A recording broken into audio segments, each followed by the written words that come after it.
Bom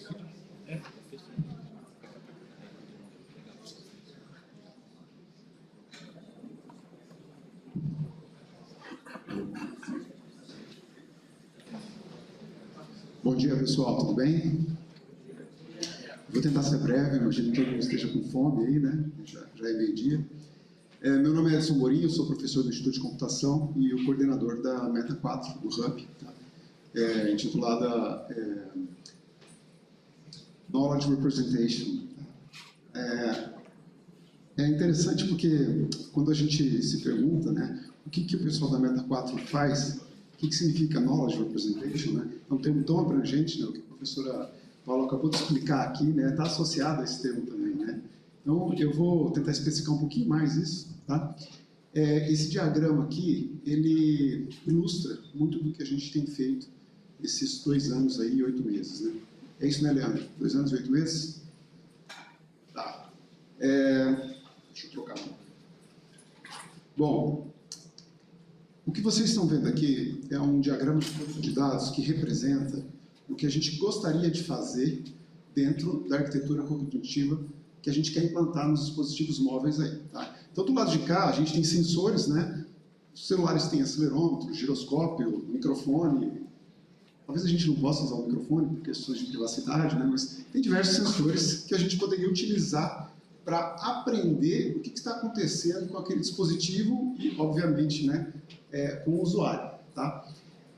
O problema é que esses sensores, eles produzem diversos tipos de dados, né? Por exemplo, o acelerômetro e o giroscópio, eles produzem uma série temporal, né? O primeiro é um dado que representa a aceleração do dispositivo, né? Então, eu estou com o meu celular aqui no bolso, se eu estiver caminhando, né, ele está registrando a aceleração no eixo X, Y e Z, tá? E aí, o que a gente quer é facilitar a vida dos projetistas de modelos de aprendizado de máquina para que, quando eles forem treinar os seus modelos para reconhecer algum tipo de atividade dentro da arquitetura cognitiva, por exemplo, reconhecer o que o usuário está fazendo, se ele está caminhando, se ele está correndo, ou mesmo autenticar, verificar se é o dono do aparelho que está usando o aparelho, detectar se houve uma queda, né? Qualquer tipo de atividade, essa tarefa seja facilitada. Para isso, o que a gente está buscando é uma forma de codificar esses dados numa representação compacta, né, que melhore o desempenho desses modelos.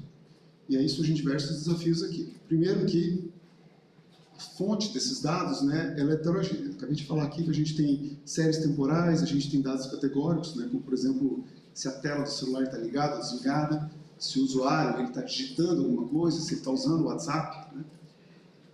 A gente tem vários formatos de dados e, por fim, a gente tem uma diversidade grande aí de tarefas, tá? E, às vezes, essas tarefas, elas conflitam no sentido de que o que elas esperam do dado é diferente. Então, por exemplo, eu gostaria que o meu dado ele preservasse a coerência, né, quando eu estou caminhando, né, ou seja, aquele sinal que eu estou produzindo fosse um sinal parecido com o sinal que é produzido quando o Patrick está caminhando, por exemplo, ou quando o Leandro está caminhando. Por quê? Dessa forma, eu facilitaria o treinamento de um modelo de machine learning que reconhece que eu estou caminhando, né, e que esse modelo pudesse ser utilizado por outras pessoas. Tá? Por outro lado, se eu estou treinando um modelo de autenticação, eu não quero confundir esse modelo, né, se é o Patrick ou sou eu, né? Eu quero que esse modelo ele aprenda a discriminar quem é que está caminhando. Tá? Então, as características dos dados, elas têm uma relação com a tarefa que a gente quer resolver. E todos esses aspectos são desafios que a gente quer tratar aqui. Tá? Obviamente, a gente gostaria que a representação de dados que a gente quer ter dentro da arquitetura cognitiva fosse única, né? Porque eu não quero que o meu dispositivo fique produzindo dezenas de representações, cada uma delas para a gente resolver uma tarefa diferente. Tá? Mas a gente sabe que isso é um desafio, né? E talvez um bom compromisso aí seja ter 2 ou 3 representações. Bom, os objetivos dessa representação, né, que a gente pretende atingir com essas representações é preservar as informações que a gente tem no dado original, de forma que a gente consiga atingir a qualidade, né, ou a acurácia dos nossos modelos e, obviamente, produzir representações que são compactas, né? Porque se a gente está falando de dispositivos móveis, então consumo de memória, consumo de recurso computacional, tudo isso é importante. Tá? Bom, então os principais desafios que a gente tem aqui é encontrar uma representação que é geral suficiente, ou seja, que ela funciona com diversas tarefas, e reduzir a dimensionalidade do dado. Bom, eu vou passar rapidamente sobre alguns resultados na minha apresentação, para dar uma ideia para vocês dos desafios que a gente está tentando superar aqui, tá? Mas eu vou convidá-los a participarem da sessão de posters, conversarem com os alunos, tá? A gente tem 5 posters aí, e a gente vai ter uma sessão técnica também mais tarde, o Otávio vai fazer uma apresentação, espero que ele possa compartilhar mais os resultados. Então, só vou dar uma visão geral aqui para vocês. Então, à nossa frente, a gente tem diversos trabalhos que são desenvolvidos e eles estão agrupados da seguinte forma. A gente tem um conjunto de trabalhos que é desenvolvido em torno de datasets, que é um elemento central, tá, da pesquisa. Depois a gente tem um conjunto de técnicas que são exploradas para a gente aprender representações de forma automática. E, por fim, a gente tem outras técnicas que não se encaixam dentro desses 2 grupos, mas que elas são importantes dentro da nossa meta e elas permeiam esses 2 mundos aí. Então, vou falar inicialmente aqui sobre os datasets. Acho que vocês já devem ter percebido, né, pela fala dos outros professores, que o conjunto de dados é um artefato muito importante quando a gente está falando de machine learning, né? E quando a gente começou a trabalhar com as técnicas de aprendizado, de representação, a gente obviamente precisava de uma tarefa, né, para a gente medir, exercitar, né, brincar com essas técnicas, né? E a tarefa que a gente escolheu lá no começo, e muitas das metas também escolheu, foi reconhecimento de atividades humanas, né? Nesse contexto, o que a gente tem são dados do acelerômetro, do giroscópio, tá, do nosso dispositivo móvel, e a gente quer tentar adivinhar o que o usuário está fazendo, se ele está correndo, se ele está caminhando, né? Então, nesse diagrama aqui, a gente tem 3 linhas aqui, né? Uma azul, uma laranja e uma verde, né? E isso aqui representa a aceleração no eixo X, o Y e o Z do celular. Nessa primeira parte do gráfico aqui, a pessoa está sentada, né? A gente percebe que tem um pouco de vibração no dispositivo, talvez porque ela esteja respirando, né? Ou esteja acontecendo alguma coisa de uma atividade sísmica. Mas vocês percebem que ela tem uma energia muito baixa, né? Nessa segunda aqui, a pessoa está parada, né? E a gente percebe também que a energia está muito baixa. Será que dá para a gente diferenciar se a pessoa está parada, se ela está sentada, né, com o dispositivo no bolso? Talvez dê, né? Talvez a orientação do dispositivo, né, ele tenha um impacto diferente na aceleração registrada nos eixos X, Y e Z por causa da gravidade. Então, é um espaço aqui que pode ser explorado. Já quando a gente está caminhando, obviamente, né, a energia que a gente mede, né, nesses acelerômetros, no eixo X, Y, Z, é maior, né, e talvez ela tenha um padrão que permita a gente diferenciar esse tipo de atividade de subir escadas, descer escadas ou correr. Tá? Bom, então essa aqui é a aplicação que a gente vem trabalhando desde o começo. E uma coisa interessante que aconteceu é que, à medida que a gente começou a olhar para esses dados, a gente começou a perceber, e obviamente no começo a gente utilizou só dados públicos, que esses dados eles têm vários problemas. Tá? Então, tem dispositivo celular que registra gravidade em G, e outros em metros por segundo ao quadrado. Tem usuários ou pesquisadores que coletam os dados utilizando uma taxa amostral de 20 Hz, outros de 50 Hz, outros de 100 Hz. Então, esses dados são muito heterogêneos. Tem alguns pesquisadores que colocam o celular numa pochete para coletar o dado, né? Não me parece muito comum, mas uso de pochete, né? Tem outros que, obviamente, colocam no bolso, né? E tem alguns que amarram o celular na testa, tá? Então tem dataset onde você tem dados do celular. Na verdade, eles colocam outro sensor, tá, gente? Mas é um acelerômetro que eles colocaram na testa da pessoa.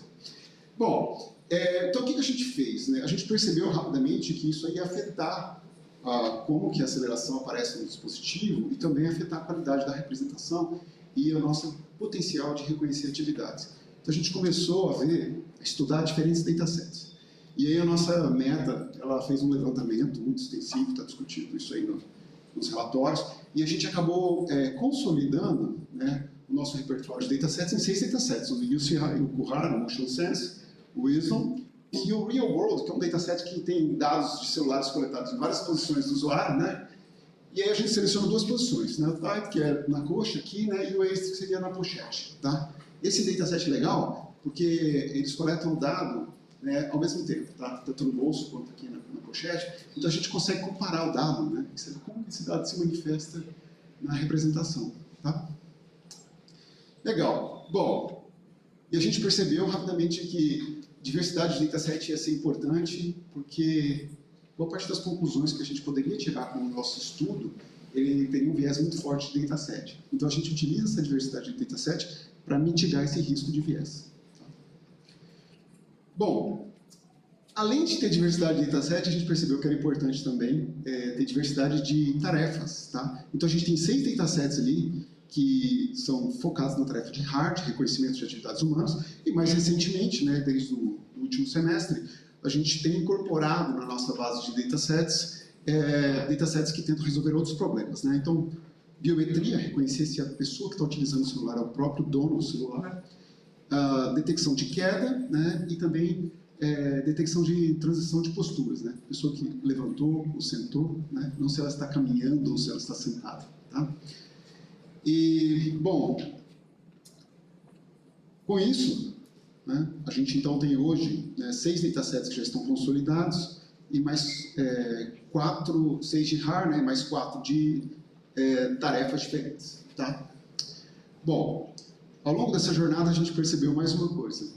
Apesar de a gente ter diversidade de datasets, muitas vezes a gente está olhando para o dado e a gente vê aquele sinal, aquela curva, mas a gente não sabe o que gerou aquilo. Foi a pessoa tropeçando, ela estava caminhando normalmente, será que ela, no meio do registro da caminhada, ela desceu 2 lances de escada e isso acabou gerando um pico, né? Então a gente não tinha como saber o que significava aquele dado, o que produziu aquilo. E aí, para resolver esse problema, né, na verdade não resolver o problema, para a gente estudar esse tipo de problema, a gente decidiu fazer o nosso próprio dataset, né? E aí, em colaboração com o pessoal do Eldorado, né, e com membros também de outras metas, a gente definiu um protocolo de coleta de dados e o pessoal do Eldorado ficou encarregado de implementar um aplicativo para a gente coletar o nosso próprio dataset. Então a gente desenvolveu aí toda a especificação, né, e o protocolo de coleta de dados, e o pessoal do Eldorado fez a implementação e a gente tem feito em conjunto aí alguns testes para validar esse dataset, tá? Bom, a gente pretende fazer a coleta de dados, né, com vários usuários e divulgar esse dataset de forma pública, mas a gente não pode fazer isso sem autorização do Comitê de Ética. A gente escreveu um projeto para o Comitê de Ética, a gente já tramitou isso aí, né, 2 ou 3 vezes. A Helena, que teve um papel muito importante nesse trabalho. Cadê a Helena? Helena, olha lá. Obrigado, Helena, mais uma vez. Viu? Então a gente manda para o comitê devolve, dizendo, olha, vocês não cobriram esses aspectos aqui, né? Então a gente ficou nesse bate-volta aí, e aí deu tudo certo, em dezembro foi aprovado, agora a gente já pode fazer coleta de dados, a gente só está aguardando a consolidação aí dos últimos detalhes do aplicativo. Bom, além dos datasets, né, uma vez que a gente tem esses datasets, né, a gente conseguiu fazer vários experimentos legais, e aí, voltando naquela figura original, o que a gente quer é encontrar um encoder, né, que codifica esse dado numa representação que é boa para a gente, tá? Tem várias formas de fazer esse encoder. No começo, a gente começou a usar o nosso conhecimento de domínio, de especialista, para processar esses dados. Então, isso aqui é uma série temporal, né? E aí a gente foi lá e olhou para essa série temporal. O que tem aqui? Bom, aqui eu tenho os dados do acelerômetro, aqui eu tenho os dados do giroscópio. Como eu falei, a gente tem 3 eixos, x, y, z, então a gente tem 3 curvas aqui.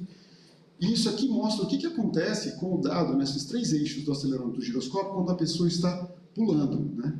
Então, parece que tem uns picos de energia aqui, né? De aceleração, nesse caso, no eixo X, né? Talvez o celular da pessoa estivesse de pé, assim, né? Ali é quando ela está caminhando, né? E lá é quando ela está jogando ping-pong. Bom, olhando para esse sinal, é um pouco difícil adivinhar o que está acontecendo, né? E até mesmo diferenciar, né? Percebam que o sinal, quando a pessoa está caminhando e quando ela está jogando ping-pong, ele é muito parecido, parece embaralhado, né? O que a gente percebeu, na verdade, algumas pessoas, né, já tinham apontado isso na literatura, é que se você pegar e converter esse dado do domínio do tempo para o domínio da frequência, né, usando uma FFT, é muito mais fácil separar essas coisas, tá? E, de fato, se você pega o dado, né, a gente pega o nosso dado e fatia em janelas de 3 segundos, tá? Então, a gente coleta 3 segundos, depois 3 segundos, E aí a gente usa isso para treinar modelos clássicos de machine learning, e a gente tenta ver se ele aprendeu, obviamente, né, rodando isso num conjunto de testes, e a gente vê que quando a gente projeta o nosso dado, né, no domínio da frequência, a acurácia dos nossos modelos vai lá em cima. É muito mais fácil trabalhar com dado nessa representação. Tá? Bom, para vocês terem uma ideia, esse gráfico aqui, cada ponto desse representa uma janelinha dessa de 3 segundos. Tá? Essa janelinha de 3 segundos, tá, com uma taxa de amostragem de 20 Hz e 6 séries temporais, né, lembrem-se, XYZ do acelerômetro, XYZ do osciloscópio, são 360 valores. Tá? Então, esse é um ponto de alta dimensionalidade. A gente representa ele nesse plano cartesiano aqui, utilizando o T-SNE, tá? Que é uma técnica de visualização. Vocês podem perceber aqui que eu tenho amostras de vários tipos de atividades, né? Correndo, sentado, descendo escadas, subindo escadas e afins. E todas elas, quando eu pego essas amostras e eu projeto nesse espaço, se o dado está na representação, no domínio do tempo, fica tudo embaralhado. Tá? Mas se eu aplico o FFT, projeto isso no domínio da frequência, e agora eu tento visualizar isso com o T-SNE, percebam que as coisas começaram a ficar mais separadas aqui? Olha que legal. Sentado ou de pé, né, se concentra aqui nessa região. Tá? Caminhando, se mistura um pouco com subindo escadas, com descendo escadas. Correndo já está um pouquinho separado aqui. Tá? Ponto importante aqui que eu devo revelar, aqui tem dados dos 6 datasets que a gente coletou. Tá? E a gente já consegue separar muito bem as atividades sentado e em pé das outras, em que a pessoa está se movimentando. Bom, e aí a partir desse resultado, a gente começou a explorar a seguinte hipótese. Será que se a gente então começar com um dado no domínio da frequência, né, e aí a gente usar alguma técnica de aprendizado de manifold, a gente consegue reduzir a dimensionalidade desse dado e ter uma representação bem legal assim, que facilita o treinamento dos nossos modelos? E aí, nessa época, a gente explorou muito uma técnica de redução de dimensionalidade chamada UMAP, tá? É uma técnica de Manifold Learning, e a gente mostrou que no domínio do tempo a gente tinha 360 features, passando para o domínio da frequência caiu para 180, e com o UMAP a gente conseguia reduzir isso aí para 24 features, e em alguns casos até 6 features, e preservar a qualidade dos modelos que a gente treinou, tá? Atingir um bom resultado. Bom, então, o foco nessa parte da pesquisa foi em reduzir a dimensionalidade. A gente queria muito encontrar uma representação que fosse pequena. Tá? Para isso, para conseguir fazer isso com vários datasets, a gente teve que fazer uma padronização dos datasets. Então, teve um processo de curadoria dos dados aqui muito intenso, de colocar na mesma taxa de amostragem, remover a gravidade, né, a componente de gravidade de todos os datasets, que alguns preservavam, outros removiam, colocar na mesma unidade de medida. Então, todo esse processo foi feito e agora a gente tem 6 datasets que foram padronizados e a gente mediu se essa padronização afetou a qualidade dos discriminadores e não afetou. Então, a gente tem 6 datasets de boa qualidade e com o mesmo padrão. Isso permite que a gente possa fazer uma coisa muito interessante, que é treinar modelos com datasets e testar no outro. Tá? Que poucas pessoas conseguem fazer isso, na verdade, na literatura, sem muito viés. E aqui, olha só que legal. Com o UMAP, né, então aqui a gente tinha um dado no domínio do tempo, aqui ele está no domínio da frequência, mais separado. O UMAP reduziu a dimensionalidade, nesse caso não dá para ver, porque os dois estão sendo projetados com 2 dimensões apenas, né, o x e o y. Mas o que dá para ver aqui é que, apesar de eu ter reduzido a dimensionalidade, nesse caso aí para 24 dimensões, a gente preservou a estrutura original do dado. Percebam que os pontinhos vermelhos e azuis eles estão próximos aqui e ali. Tá? Muito bem. Quando a gente chegou nesse ponto, né, a gente já estava, na verdade, explorando técnicas mais modernas de aprendizado de representação. Então, o UMAP ele faz isso, tá? Ele aprende representações. E uma coisa que pareceu muito importante, né, e a gente continua entendendo que isso é muito importante, é que parte desse trabalho que a gente fez, ele se iniciou com a aplicação de uma transformada de Fourier, que no fundo a gente é a aplicação de um especialista, né? Então, um especialista dizendo, olha, esse dado aqui, ele vai se beneficiar se você fizer essa transformação. E a gente reconheceu que era interessante a gente explorar técnicas que não partissem do pressuposto que você conhece o dado, técnicas que aprendam automaticamente a encontrar uma boa representação. Então, com isso, a gente começou a focar em tentar aprender boas representações a partir da representação original do dado, ou seja, a série temporal. Tá? E aí, o primeiro conjunto de técnicas profundas que a gente explorou foram os autoencoders. Então, para quem não sabe o que é um autoencoder, é uma rede profunda, né, que você dá como entrada o seu dado e ele vai aplicando filtros, pode ser convoluções, né, redes neurais, ele vai diminuindo a representação, né, o tamanho da representação desse dado até um certo ponto, e depois ele tenta reconstruir esse dado. E o objetivo do autoencoder é ele reconstruir o dado de entrada. Tá?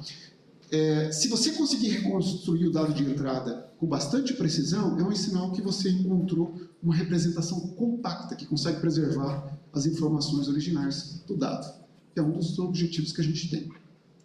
Uma outra coisa legal aqui é que você não precisa de rótulo, ele é um treinamento não supervisionado. Tá? Então eu posso colocar dados aqui de vários datasets não anotados. Não preciso dizer, olha, isso aqui é a pessoa caminhando, a pessoa correndo.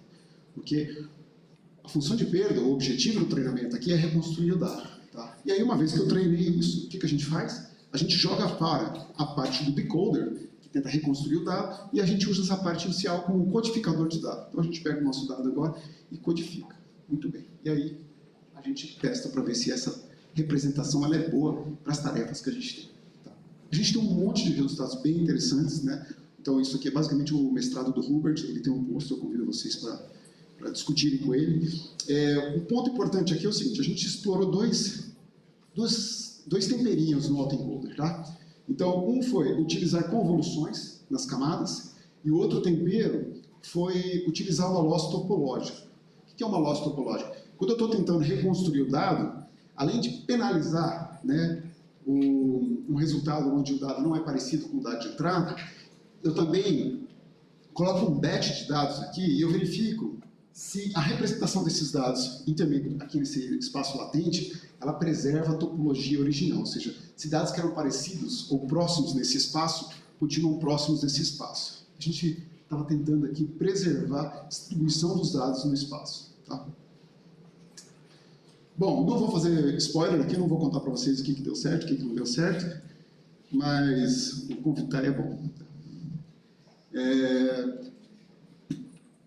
Perguntem para o Hubert depois. Bom, uma coisa interessante do autoencoder, eu acabei de falar para vocês, é que a gente consegue treinar o autoencoder com dados não anotados. Né? E essa é a grande ideia por trás do que a gente chama de aprendizado autossupervisionado. E nos últimos anos, né, essa se tornou uma área muito quente dentro de aprendizado de máquina, e a gente começou a ver a proliferação de diversas aplicações desse tipo de técnica dentro do mundo de reconhecimento de atividades humanas. Então, naturalmente, isso chamou a nossa atenção e a equipe percebeu que esse era um tema muito importante, tá? E a gente convergiu boa parte dos nossos experimentos hoje estão focados nesse mundo. Então, o que significa aprendizado autossupervisionado? Bom, no que a gente chama de deep learning, né, aprendizado profundo, a gente tem modelos que são compostos por várias camadas, né, e intuitivamente, quando você treina esse modelo, no fundo você está treinando todas as camadas, você está treinando codificadores ou extratores de features que vão projetando o seu dado de uma representação em outra representação. Então, o que eu tenho aqui no modelo profundo é, na verdade, diversas combinações de encoders. Tá? Isso aqui, por exemplo, pode ser uma representação. Nesse caso, o meu encoder é composto por apenas essa camada. Isso aqui pode ser uma representação. Então, nesse caso, o meu encoder é composto por essas duas camadas. E assim por diante. Então, o que eu posso fazer é treinar um modelo profundo, depois eu pego só um conjunto de camadas que eu quero chamar de encoder, trago ele para um outro contexto, coloco um novo preditor, e aí eu retreino isso aqui para uma nova tarefa. E esse cara aqui de cima, eu posso treinar, por exemplo, sem usar rótulos. Qual que é a grande vantagem de a gente treinar sem usar rótulos? Não precisa anotar o dado. Então, você imagina, a pessoa ela comprou um celular, né? Se ela começar a usar esse celular, a cada 2 minutos perguntar para ela, né? Você está caminhando? Eu preciso que você me diga, porque eu preciso ajustar o meu modelo aqui para aprender a reconhecer você caminhando. Né? Isso não vai funcionar. Então, a gente precisa conseguir usar dados não anotados para melhorar, para enriquecer o aprendizado. Então, esse é o grande benefício do aprendizado não supervisionado. autossupervisionado, e é isso que a gente está fazendo aqui. Dentro desse mundo, a gente está explorando diversas técnicas, tá? Então tem CPC, a TNC, TFC, o Sinclair, que é em parceria com o Eldorado, né? A Amparo, acredito que a Amparo vai apresentar resultados também mais tarde. A gente está explorando então, diferentes técnicas em cima dos mesmos datasets para comparar, né, o desempenho dessas técnicas. Tá bom? A gente tem, por enquanto, são resultados preliminares ainda nisso aqui, tá? Mas eles parecem bem promissores. Mais uma coisa, antes de eu avançar, a gente tem vários resultados, na verdade, com aprendizado profundo, em cima dos datasets, que batem o resultado reportado pelos autores, tá?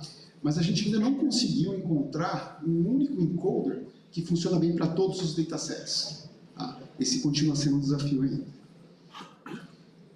Bom, como isso é um desafio, isso abre oportunidades para outras coisas, como, por exemplo, técnicas de adaptação de domínio. Né? Treinei meu modelo para reconhecer o Otávio caminhando, né? Ou se ele está caminhando, andando, enfim, está sentado. Agora fui tentar utilizar o celular do Otávio, né, o modelo que a gente treinou para ele, no meu celular, e ele erra. Né? Como que eu adapto esse cara para que ele consiga reconhecer as minhas atividades? Tá? Esse é o tipo de coisa que a gente está estudando aqui, técnicas de adaptação do domínio, que é o doutorado do Dami. E, por fim, eu coloquei mais um slide aqui, são as técnicas de explicabilidade. Né? Então, a gente tem um aluno de mestrado que, desde o começo do projeto, tem olhado para como que a gente pode explicar o que está acontecendo, né, quando a gente codifica o dado de uma certa forma. E aí a gente percebeu rapidamente que uma das principais métricas que a gente quer olhar aqui é esse conjunto de features que você está produzindo, qual delas é mais relevante para a tomada de decisão desse modelo? Ou seja, qual que é a importância dessas features? Né? Então, vamos supor que eu peguei o meu dado de entrada, apliquei FFT, e aí eu projetei ele na minha representação usando o UMAP. Agora eu quero saber, aqui nessa representação, qual que é o conjunto de features que é mais relevante para que aquele modelo lá ele consiga determinar se eu estou pulando, caminhando ou fazendo qualquer outro tipo de atividade. E aqui eu estou mostrando para vocês que a feature número 10, né, ela tem muito mais importância, né, para este modelo. E tem alguns resultados bem interessantes. A importância das features varia de acordo com o dataset e também com as técnicas de machine learning. Mas, por exemplo, se eu estiver usando um support factor machine ou se eu estiver usando um KNN, a importância é bem parecida entre eles. Tá? Eu tenho alguns achados bem interessantes aqui e eu vou deixar para vocês também conversarem com o Patrick. Bom, todo esse trabalho, né, tudo isso que eu falei para vocês é o que foi desenvolvido nos 2 anos e 8 meses. Né? Então, no último semestre, no último ciclo, principalmente, a gente tem focado bastante nas técnicas de SSL, mas diversas pessoas, né, contribuíram para esse trabalho. Tá? Então, aqui tem uma foto de cada uma das pessoas, dos alunos e dos pesquisadores que contribuíram para a meta desde o seu início. Então, bem, eu, professor Levi Bocato, da Faculdade de Engenharia Elétrica e Computação, professor Anderson Rocha, aqui do Instituto de Computação. Nós tivemos 2 pós-docs, né, a Angélica e o Henrique. Aí tem os alunos de doutorado, o Dami, o Otávio, os alunos de mestrado, o Patrick, né, e o Hubert, e os alunos de iniciação científica, né, que foram vários também aí. Atualmente, a equipe é composta por essas pessoas, né, então, Betânia, Hubert, Nicolas, Otávio, Vinícius, o Dami e o Patrick. Quase todo mundo está aqui, vocês vão acabar conhecendo eles aí nos posters, tá? A gente está no processo agora de renovação da equipe, né? Então, os 2 postdocs que trabalharam com a gente, eles estão em outras posições agora, né? O Henrique está na indústria e a Angélica, hoje ela é professora no Instituto Federal, e a gente está com uma vaga aberta para contratar um postdoc, então quem estiver terminando doutorado aí, né? Estiver interessado, venha falar comigo. A gente também tem vaga para novos alunos de mestrado, novos alunos de graduação, tá? A gente está só esperando essa concretização do ciclo de renovação, né, para integrar essas pessoas na equipe. Bom, é isso. Muito obrigado.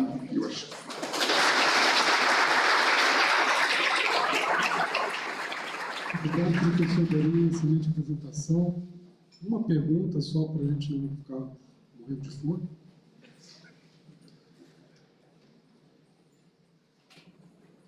Professor, obrigado pela apresentação.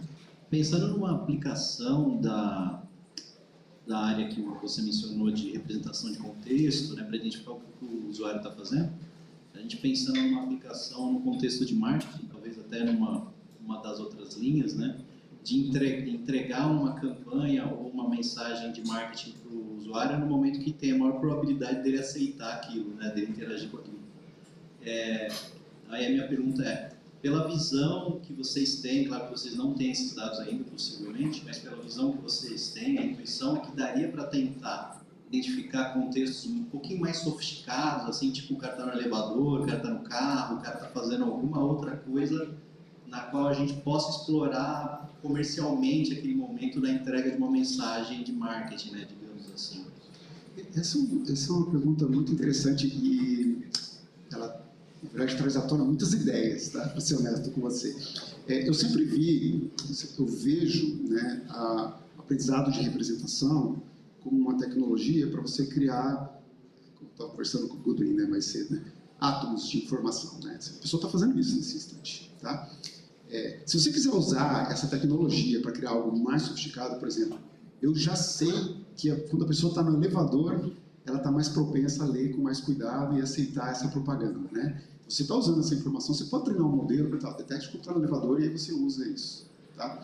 Mas eu gosto de acreditar que para que isso seja escalável, a gente tem que aprender automaticamente isso. Então, em tese, o que eu acho que a gente vai ter vão ser esses átomos que dentro da arquitetura cognitiva vão se transformar em histórias, né? E aí eu vou deixar para o Goodwin discutir isso, que ele tem muito mais propriedade, né? Ou ideias, conceitos mais abstratos. E a arquitetura cognitiva, em tese, deveria aprender que quando você está nesse contexto, a pessoa está disposta a gastar mais tempo com mensagens ou com... E aí você aprender automaticamente a mostrar essa mensagem nesse instante para que ela tenha mais... Né? E aí você pode, inclusive, até monetizar. Você pode fazer algo como, por exemplo, eu tenho um conjunto de mensagens que eu quero mostrar para essa pessoa, né? E agora, qual delas eu vou mostrar? Né? Ela está num instante de tempo muito nobre agora, eu sei que ela vai gastar tempo para olhar aquela mensagem, né? Então, será que tem um valor agregado em mostrar essa mensagem? Né? Esse valor é para o usuário? Não pode mostrar tudo de uma vez. Ela vai ignorar, vai ler um, o resto provavelmente vai ficar mal.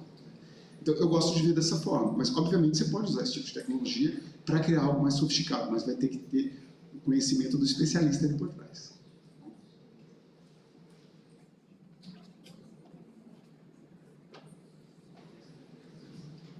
Bom, se não temos mais nenhuma pergunta, agradecer mais uma vez, excelente apresentação do professor.